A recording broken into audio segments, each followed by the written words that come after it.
Oui, nous sommes évidemment contre cet amendement, puisque c'est tout le contraire d'un amendement de bon sens.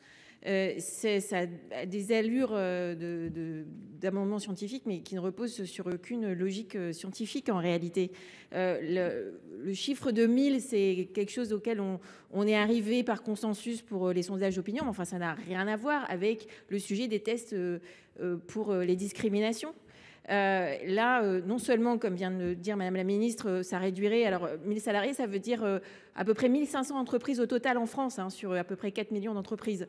Et puis, ça voudrait dire toutes les collectivités locales, tous les services de la fonction publique territoriale, soit on serait exclus. Donc, ça réduit sérieusement le champ d'application. Et en plus, c'est ne pas comprendre ce que peut être la diversité de ces tests.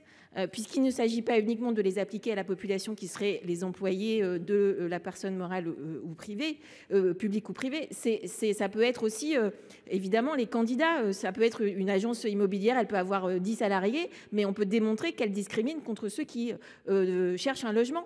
On peut démontrer qu'une entreprise qui a que 200 salariés, en construisant correctement un test avec une bonne méthodologie, que cette entreprise pratique du tri des CV à l'entrée sur des pratiques discriminatoires.